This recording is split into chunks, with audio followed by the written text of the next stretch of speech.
नोरमा group, जो सोचता है वो करता है। आपके अपने सपनों का आशियाना। नमस्कार, बहुत बहुत स्वागत करते हैं आपका। भारत लाइव देख रहे हैं और आज 19 तारीख बिहार की राजनीति के लिए बहुत बड़ा दिन है। हम इसे बड़ा दिन इसलिए कह रहे हैं कि आज बहुत कुछ होना है और बहुत कुछ में एक सबसे बड़ी बात जो होने वाली है वो है कहीं ना कहीं राष्ट्रीय जनता दल के आज राष्ट्रीय कार्यकारिणी की बैठक। इस बैठक को लेकर के सबकी नज़र बनी हुई है कि लालू प्रसाद क्या फैसला करते हैं। लालू प्रसाद के फैसले पर सब कुछ टिका हुआ है और लालू प्रसाद जो फैसला करेंगे उस फैसले को लेकर के आगे आने वाले बिहार की राजनीति की दशा और दिशा तय होगी। इसके साथ साथ आपको बता दें कि ये चुनावी वर्ष है बिहार का और इस चुनावी वर्ष में लालू प्रसाद का एक्शन में रहना खास करके राष्ट्रीय जनता दल और तेजस्वी यादव के साथ साथ उनके परिवार के लोगों के लिए बड़ा ही फायदेमंद होगा। बिहार विधानसभा चुनाव अभी 9 से 10 महीने बाकी हैं। इस सब को देखते हुए राष्ट्रीय जनता दल की कार्यकारिणी की बैठक आज काफ़ी अहम मानी जा रही है, क्योंकि इस बैठक के बाद जो पावर डिस्ट्रीब्यूशन होगा, जो लोगों को शक्तियां दी जाएंगी, उस शक्ति के आधार पर यह तय किया जाएगा कि 2025 के विधानसभा चुनाव में तेजस्वी यादव को मुख्यमंत्री की कुर्सी तक कैसे पहुंचाया जाए। 2020 आपको याद होगा, 2020 में क्या कुछ हुआ था और किस तरह से थोड़े सीटों को लेकर के वंचित रह गए थे तेजस्वी यादव। खैर, इन सारी बातों को लेकर के तेजस्वी यादव भी एक्शन मोड में आ गए हैं और कल जिस तरह से उन्होंने अचानक मीटिंग बुलाई और मीटिंग बुला करके जितना बड़ा फैसला किया, उसे लेकर के भी चर्चाएं खूब चल रही हैं। तो वहीं आपने देखा होगा कि उनकी दोनों बहनें मीसा भारती और रोहिणी आचार्य दोनों ही एक्शन में नज़र आ रही हैं। तो वहीं तेज प्रताप भी कार्यालय पहुँचे, हालांकि वो मीटिंग के बाद पहुँचे, लेकिन उन्होंने भी अपनी बातों को रखा। इस दौरान आपको बता दें कि आगामी विधानसभा चुनाव संगठन को मजबूत करने और विभिन्न प्रकोष्ठों के प्रदेश अध्यक्ष की नियुक्ति को लेकर के भी चर्चाएं होंगी। बताया जा रहा है कि मार्च तक प्रदेश अध्यक्ष का चुनाव पूरा कर लिया जाएगा। इसके बाद अप्रैल तक राष्ट्रीय अध्यक्ष का भी चुनाव हो जाएगा। इस बीच आपको बता दें कि कल अचानक से तेजस्वी यादव प्रेस कॉन्फ्रेंस बुलाते हैं। सबको ये जानकारी मिलती है कि प्रेस कॉन्फ्रेंस में ये ब्रीफ किया जाएगा कि कल कार्यकारिणी की बैठक में कौन कौन से एजेंडे हैं और क्या कुछ चर्चाएं होंगी। लेकिन इस बीच में आप अचानक से देखते होंगे कि सरगर्मी बढ़ जाती है और मंगनी लाल मंडल राजद कार्यालय पहुंच जाते हैं। ये वही मंगनी लाल मंडल हैं जो नीतीश कुमार के अति प्रिय में से हुआ करते थे। अचानक से जदयू छोड़ करके वो राजद में चले आते हैं और यहाँ एक बड़ा विकेट जो है, हमने कल ही आपको बताया था, हम लगातार इस पर चर्चा कर रहे हैं। इससे पहले भी हमने चर्चा किया था कि मंगनी लाल मंडल को ट्रम्प कार्ड बना करके तेजस्वी यादव एक संदेश देना चाहते थे। वो संदेश देने में वो सफल रहे। बिहार विधानसभा चुनाव 2025 में तेजस्वी यादव महागठबंधन से सीएम फेस होंगे, ये प्रस्ताव भी पारित होगा और नेताओं और कार्यकर्ताओं को ये क्लियर कर दिया जाएगा कि अब जदयू को महागठबंधन में शामिल नहीं किया जाएगा। साथ ही राष्ट्रीय जनता दल संगठनात्मक चुनाव के कार्यक्रम का ऐलान किया जाएगा। ये सारी बातें जो एजेंडा का हिस्सा हैं उसकी उड़ती हुई खबर आ रही है। इससे पहले आपको बता दें कि जेडीयू के पूर्व सांसद मंगनी लाल मंडल को जब शामिल किया गया तो ये चर्चा का विषय बना और ये नैतिक दबाव बनाने की कोशिश की जा रही थी नीतीश कुमार पर। इसके साथ साथ आपको बताएं कि और कई ऐसी चर्चाएं हैं, कई ऐसी बातें हैं जिसको लेकर के ये पूरा का पूरा कहानी चल रहा है। इन सभी चीज़ों में आपको पता होगा कि उपचुनाव में मिली हार के बाद जगदानंद सिंह ने खराब स्वास्थ्य का हवाला देकर के अपना पद छोड़ने की बात कही थी और इसको लेकर के अभी तक है नहीं है का चर्चा चल रहा है। इसके साथ साथ आपको बता दें कि पार्टी में नए प्रदेश अध्यक्ष की खोज चल रही थी। कहा जब तो यही जा रहा है कि मंगनी लाल मंडल को प्रदेश अध्यक्ष बनाया जाएगा। हालांकि जातीय समीकरण के हिसाब से और सब कुछ के हिसाब से वो फिट बैठते हैं और नीतीश कुमार के सामने अगर एक धानुक नेता खड़ा होगा तो चीज़ें बहुत समान होंगी। लेकिन एक सबसे बड़ी जो समस्या होगी वो ये होगी कि मंगनी लाल मंडल के रहते हुए नीतीश कुमार किसी भी तरह का समझौता करने के लिए तैयार नहीं होंगे। तो दूसरी तरफ एक पक्ष ये भी है जो साफ साफ कह रहा है कि मंगनी लाल मंडल नीतीश कुमार के अत्यंत करीबियों में से एक हैं और नीतीश कुमार को कैसे राष्ट्रीय जनता दल के साथ जोड़ा जाए इसको लेकर के वो पहले से वहाँ पहुँच रहे हैं और वहाँ जाकर के माहौल बनाएंगे। अब देखना ये भी दिलचस्प होगा कि ये दोनों ही राजनीतिक कारण हैं और राजनीतिक कारण हमेशा राजनीति में बने रहते हैं। मंगनी लाल मंडल का पहले राष्ट्रीय जनता दल में जाना वहाँ पावर अपने हाथ में लेना और उसके बाद अगर समझौता करने की बात है तो हालांकि ये है तो थोड़ा मुश्किल चीज़, लेकिन कहीं ना कहीं नीतीश कुमार की प्रकृति के एकदम बिल्कुल विपरीत है।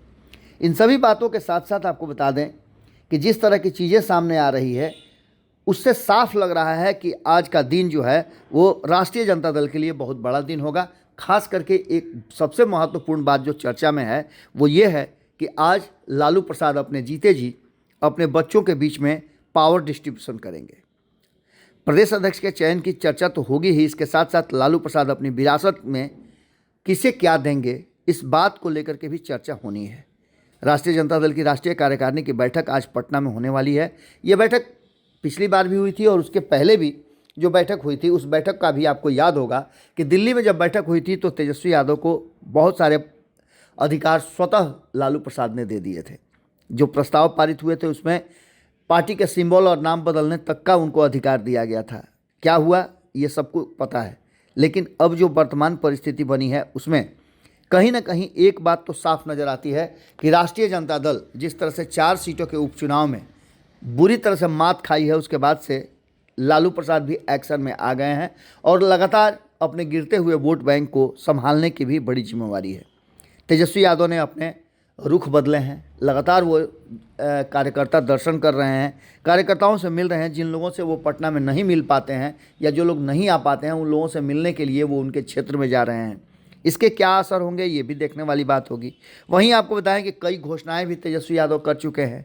उन्होंने महिलाओं के लिए माई बहन योजना, तो दूसरी तरफ 200 यूनिट बिजली फ्री देने की बात कर रहे हैं। इसके अलावा भी कई ऐसी बातें हैं जिसको लेकर के लगातार वो चर्चा में है। लेकिन सबसे बड़ी बात यह है कि एक चर्चा जो सबसे बड़ी है वो ये है कि मीसा भारती, रोहिणी आचार्य और तेज प्रताप यादव को क्या मिलेगा। तेजस्वी यादव को तो मुख्यमंत्री बनाने के लिए प्रस्ताव पारित किया जाए और इस प्रस्ताव में ये भी किया जाएगा कि एनडीए के विरुद्ध जो लड़ाई होगी उस लड़ाई के मुख्य जो सरगना होंगे या उस लड़ाई के जो कहा जाए कि नेतृत्वकर्ता होंगे, सेनापति होंगे, वो होंगे तेजस्वी यादव। तेजस्वी यादव को महागठबंधन के सभी नेताओं को नेता मानना होगा और मुख्यमंत्री का चेहरा भी वही होंगे। इन सारी बातों को लेकर के ये तो तय हो जाएगा, लेकिन बाकी के लोग जो लालू परिवार के हैं, लालू के बेटा बेटी हैं, जो लगातार राजनीतिक रूप से सक्रिय हैं, खास करके मीसा भारती की बात की जाए तो उन्हें बड़ी जिम्मेवारी देने की बात चल रही है। मीसा भारती काफ़ी एक्शन में नज़र आ रही हैं। पिछले कई महीनों से आप लगातार देख रहे होंगे कि वो बिहार की राजनीति में एक्टिव है और एक्टिव तो पहले भी थी लेकिन इतना ज़्यादा नहीं थी। जब से वो लोकसभा का चुनाव जीती हैं तब से वो बिल्कुल ज़मीन पर रह रही हैं और अपने क्षेत्र के साथ साथ बिहार की जनता से भी लगातार बात कर रही हैं। मीडिया से इतना फ्रेंडली और सहज हैं कि वो हर बातों का जवाब बड़ा ही संयमित ढंग से दे रही हैं। ऐसा पहले देखने को नहीं मिला था। ये सब कुछ कहीं ना कहीं ये बताता है और बॉडी लैंग्वेज बता रहा है कि लालू प्रसाद कोई बड़ा फैसला आज लेने वाले हैं। उस फैसले के तहत अपने जो परिवार के सदस्य हैं, जो राजनीति में सक्रिय हैं, उन लोगों के बीच में पावर का डिस्ट्रीब्यूशन करेंगे। बिहार विधानसभा के नेता प्रतिपक्ष तेजस्वी यादव, विधायक तेज प्रताप यादव, सांसद मीसा भारती, प्रदेश अध्यक्ष जगदानंद सिंह, राष्ट्रीय महासचिव अब्दुल बारी सिद्दीकी, महासचिव जयप्रकाश नारायण यादव के साथ साथ अन्य लोगों के साथ बैठ करके मंत्रणा हुई। और सबसे दिलचस्प होगा कि राजद आगामी चुनाव को देखते हुए क्या फैसला करता है। इस फैसले में सबसे बड़ी बात जो सामने आ रही है वो ये आ रही है कि लालू प्रसाद चाहते हैं कि उनके रहते हुए उनके सामने ही उनके बच्चे जो हैं वो बिहार की राजनीति में सत्ता की प्राप्ति करें। इसके लिए परिवार के साथ साथ अन्य जिम्मेवार लोगों को जिम्मेवारी देने की बात भी की जा रही है। आज हमारी नज़र पूरी तरह से बनी हुई है राजद के राष्ट्रीय कार्यकारिणी की बैठक में। पोस्टर और बैनर से पाटा हुआ है। तो वहीं दूसरी तरफ आपको बता दें कि लालू प्रसाद के फैसले पर सबकी नज़र होगी। लालू प्रसाद क्या फैसला करते हैं और तेजस्वी यादव के बारे में जो कहा जा रहा है कि वो अपनी नई टीम बनाना चाहते हैं, उस नई टीम का क्या होगा।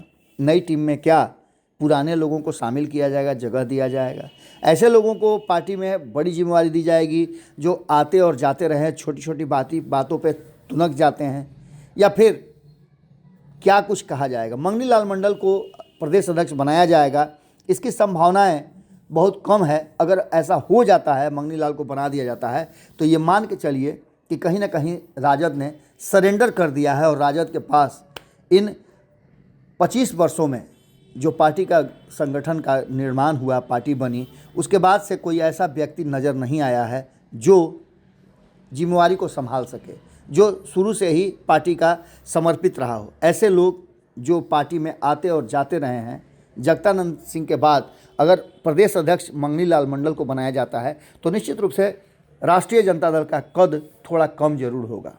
भले ही जातीय समीकरण के आधार पर और अन्य सब चीज़ों के आधार पर मंगनी लाल मंडल को जिम्मेवारी दे दी जाए, लेकिन मंगनी लाल मंडल पहले भी राजद को झटका दे चुके हैं, जदयू को झटका दे करके आ रहे हैं। ऐसे में उन्हें बड़े जिम्मेवारी मिले, इसकी संभावना कम नज़र आती है। तेजस्वी यादव नई टीम बनाना चाहते हैं और उस नई टीम में मंगनी लाल मंडल फिट नहीं बैठते हैं। खैर, क्या होगा ये तो पता चलेगा ही। देखना दिलचस्प होगा कि क्या कुछ निकल करके सामने आता है। जुड़े रहिए भारत लाइव के साथ। बहुत बहुत धन्यवाद। ई होम्स पैनोरामा को हमने बनाया है। ई होम्स मेरा एक सपना था जिस पे मैं पिछले 4 साल से काम कर रहा था। हमने जो बनाया है वो सबने है माना। ई होम्स पैनोरामा में हो आपका भी आशियाना। और फाइनली हमने 2021 में इस प्रोजेक्ट को लॉन्च किया। बहुत लोग अप्रिशिएट कर रहे हैं कि पूर्णिया जैसे शहर में, बिहार के, एक तो बिहार की बात करें उसमें भी पूर्णिया जैसे छोटे जगह में इस तरह का लाइफस्टाइल देना, ये सुन के हम लोगों को बहुत अच्छा लगता है। ई होम्स में हमने कुछ और भी किया है, जैसे हम जिस जगह में रह रहे हैं हमारे फैमिली सिक्योर हो, उनको सिक्योरिटी का ध्यान में रखा है। आपकी सुविधा और सुरक्षा आपके लिए खास है, ये आपका विश्वास है। इसमें आर्टिफिशियल इंटेलिजेंस का 7 लेयर सिक्योरिटी का हमने इस्तेमाल किया है। लस ग्रीन कैंपस को बनाया है। यदि हमारा बाउंड्री वाल है तो वो वर्टिकल गार्डन है। ये जितनी भी फैसिलिटी होता है एक इंटरनेशनल टाउनशिप में ई होम्स है, ये हम लोग विश्वास नहीं कर पा रहे हैं। जो भी हमारे मित्र दोस्त या जो भी हमारे बाहर के बाहर आते हैं तो हम लोगों को बहुत अच्छा सुनने को मिलता है और बहुत अच्छा क्रेडिट मिल रहा है। वो सारा हमने सिर्फ एक बिल्डिंग नहीं बनाया, हमें एक बहुत अच्छा लाइफस्टाइल दिया ई होम्स में, और मेरा एक सपना था जिसको मैं आज फुलफिल होते हुए देख पा रहा हूँ। ये आपका आवास है। ई होम्स पैनोरामा में अब आपका निवास है। E homes Panorama, luxurious lifestyle redefined. Panorama group, जो सोचता है वो करता है। अगर ये वीडियो पसंद आई और वह बिहार के राजनीति और बिहारियत से सरोकार रखेनी तो सब्सक्राइब बटन दबा के चैनल के सब्सक्राइब कर ली। ओजे एगो घंटी बा, ओकरा बटन दबा देला से कुल सटीक और मारक खबर रुआ मुफ्त में मिल जाई। अगर रुआ पत्रकारिता के हमनी के नया प्रयोग में सहयोग कर चाहतानी तो ज्वाइन बटन दबा दी। पेटीएम नंबर नोट कर ली 9386